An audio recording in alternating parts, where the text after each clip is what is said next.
começando por propaganda.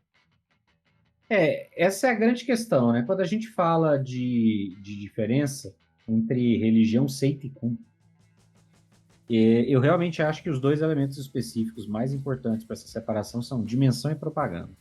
Por que eu estou falando isso?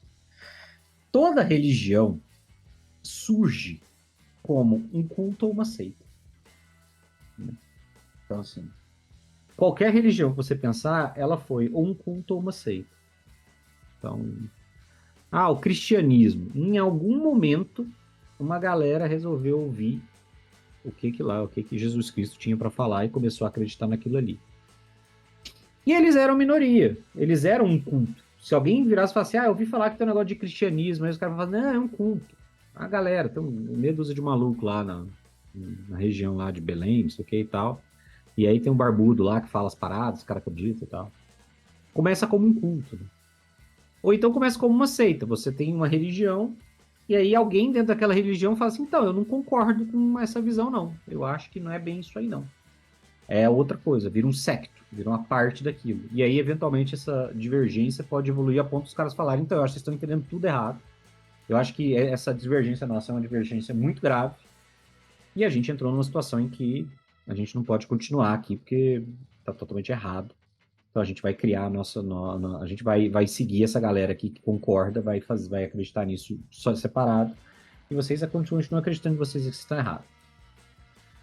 E aí, basicamente, se em algum momento esse culto ou essa seita se torna grande o suficiente, importante o suficiente, vira uma religião.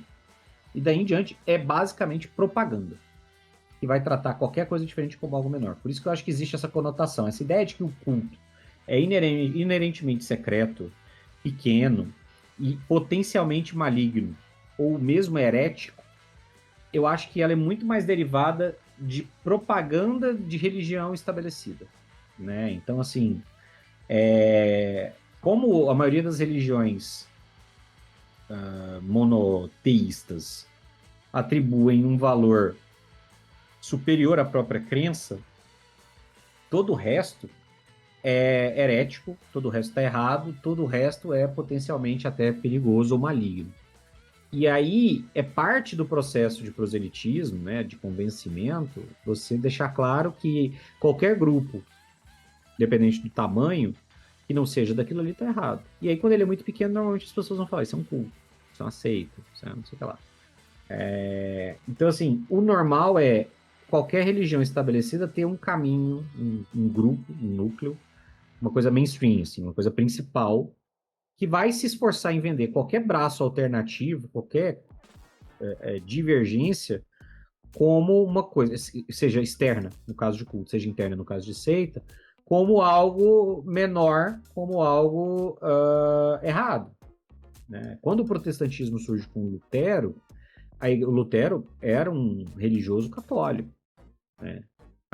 E aí ele vai divergir da visão mainstream, da visão principal da Igreja Católica naquele momento.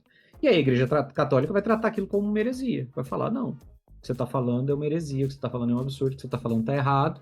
E dentro das nossas regras, dos nossos rituais, dos nossos procedimentos e protocolos, a pena por fazer isso é a excomunhão, você está expulso da igreja. E assim, isso não era uma coisa nova. Né? O protestantismo, o Lutero e as pessoas que concordavam com ele, não foi uma coisa inédita na história da Igreja Católica. A Igreja Católica, ao longo da história de existência dela, teve uma enormidade de grupos internos que falaram, não, cara, isso aqui tá errado e a gente discorda e o correto é isso aqui. E aí alguns desses grupos morreram. Foram mortos porque eles eram hereges e eles estavam pregando. E eles estavam pregando a palavra do demônio ao invés da palavra de Deus, e portanto eles tinham que morrer, a parte do processo. Né? Então, assim, se o Lutero talvez não tivesse crescido o suficiente, rápido o suficiente, o apoio, não tivesse tido, né? Exatamente, né? Se ele não tivesse tido uma boa justificativa para os interesses econômicos da nobreza teutônica apoiarem, né, e a Igreja Católica não estivesse já enfraquecida o suficiente naquela época, talvez o luteranismo tivesse sido morto na raiz, e todo o protestantismo, e todo o neoprotestantismo, e todas as religiões derivadas daquele primeiro momento de contestação teológica. Então, assim, porque tentaram, tá? tentaram, né? Existem grupos protestantes que foram exterminados, que foram completamente mortos, que surgiram em lugares em que você tinha uma vinculação muito forte do poder da igreja com o poder do Estado, e aí o Estado foi lá e falou, então, galera, infelizmente a gente não pode aceitar um bando de satanistas aqui na nossa comunidade, vocês são um perigo e a gente vai ter que matar vocês pelo que vocês estão defendendo do ponto de vista teológico, porque isso aí está divergindo do que a gente entende que é o correto. Então, dentro de cenários de fantasia, é sempre possível pensar em seitas e cultos, como, por exemplo, grupos de divindades, devotos de divindades menores. É muito raro você ter cenários de fantasia que sejam monoteístas. Né? Normalmente você trabalha em cenários politeístas. O Forgotten Realms é politeísta, o cenário de D&D básico é politeísta, enfim. Os cenários de fantasia medieval, em geral, são, de alguma maneira, politeístas. O universo de Game of Thrones é politeísta. O Senhor dos Anéis, não. É um monoteísmo politeísta, porque você tem níveis diferentes de divindades e tal. Mas, enfim, a divindade principal é inacessível, então a galera meio que... Todos eles são inacessíveis de alguma maneira, mas enfim. Você pode ter grupos minoritários que tenham divergências dogmáticas dentro de religiões já estabelecidas. E aí a forma como você lida com isso dentro do seu cenário é um elemento interessante de lore. Né? Por quê? Porque um conflito sectário dentro de uma religião grande e poderosa o suficiente pode ter consequências duradouras e consistentes na vida de gente que não tem nada a ver com aquilo. Incluindo, por exemplo, guerras religiosas. Incluindo mudanças no poder secular, entendeu? Então, assim, no Verde ou Púrpura, o personagem do Vermelho era de uma religião que tinha sido fortemente prejudicada por um entendimento inicial, né, o entendimento mainstream da parada foi afetado por uma lógica política, e aí os caras no meio da guerra falaram, a gente não vai se meter. E aí, todo mundo que estava ali, que seguiu a ordem da igreja, se viu numa situação em que as pessoas simplesmente não confiavam mais neles. E aí teve gente que olhou e falou, não, cara, eu não concordo. Eu acho que tá errado. Eu acho que, assim, com todo respeito lá ao Papa, o Cardeal, o Bispo, quem quer que esteja lá em cima decidindo isso, aqui a minha igreja protege as pessoas. Aqui a gente segue os ensinamentos do jeito que eu entendi lá atrás, segundo os nossos livros escritos sagrados de Helm. Então a gente vai proteger, sim. Os nossos paladinos da nossa igreja aqui vão entrar na guerra, vão proteger as pessoas, vão não sei o quê. E aí os caras têm um grupo sectário que pode ser que quando tem acabado a guerra eles falaram, então, a gente infelizmente não tem como mais reconhecer a autoridade da igreja. Como é que a igreja vai lidar com isso? Eles vão olhar e falar, bom, então infelizmente vocês são hereges, a gente vai mandar a nossa ordem de paladinos aí exterminar vocês. Ou eles podem falar, não, tudo bem. Vocês estão expulsos, vai lá, vocês não são, a gente não considera vocês mais devotos de Helm, vocês são devotos de qualquer outra coisa, alguma divindade satânica aí que está convencendo vocês que é Helm, porque vocês são infiéis e hereges que não respeitam a nossa hierarquia. Pronto. Possibilidades diferentes. A forma como você vai lidar com isso é um elemento de construção de cenário. E pode ser um elemento de construção de cenário riquíssimo. Então, quando eu falo propaganda, é justamente nesse sentido de que maneira a existência desses grupos minoritários interage e gera reações nos grupos majoritários.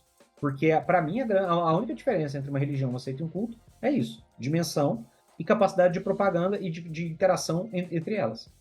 Nada mais do que isso. Eu fico vendo os canais de RPG no YouTube e os assuntos que rolam por aí. Existem canais excelentes que trazem comentários e discussões que são interessantíssimos. Mas eu fico imaginando o desinformado que chega aqui no Regra de Ouro e escuta um papo desse do Marcelo, cara. Fazendo uma análise geopolítica, histórica, antropológica do que é propaganda na evolução da igreja. Eu nem citei Weber, eu devia ter citado Weber, eu devia ter falado da ética protestante do capitalismo. Então, assim... Mas tá tarde. O que você tá fazendo aí, cara, que você não tá assistindo nossos vídeos, cara? Faz aí, o Skyrim tá aqui, ó, falando do quê? Do que o Skyrim tá falando, Marcelo? Vou botar. Arcabouço cultural. É isso. É isso aí. Então, assim, não vou nem falar nada, cara. Porque o Marcelo falou o que eu falaria. Falou pra caralho, né? Falei muito. só complementar da seguinte maneira, cara. Quando a gente fala de qualquer elemento político, e política não é só partido, tá? Política é interação entre pessoas e poderes que influencia. A gente tem que falar de propaganda, tá? Porque quem é seguido porque influencia, e para influenciar atinge as pessoas, e atinge as pessoas através de propaganda. Propaganda é autopromoção. E pronto. Então, Propaganda não é publicidade, tá? isso, Lembrem-se disso. propaganda é autopromoção ou promoção de algo. Publicidade é comercial. Propaganda é a divulgação de ideias, de uma ideia, de um conceito. Exatamente. Mais uma vez, em Eras, as divindades têm poder, tirando as primordiais, as divindades têm poder porque elas são seguidas. Então é obrigatório para elas fazer a sua propaganda. Foi daí que surgiram os clérigos. Porque eles não mais eram eficiente e mais poderoso. Né? Por quê? Pessoas poderosas. Por quê? Porque ele segue tal coisa. Então foi aí que as de novas, entre aspas, né, não são as primordiais, começaram a ter poder e se destacar.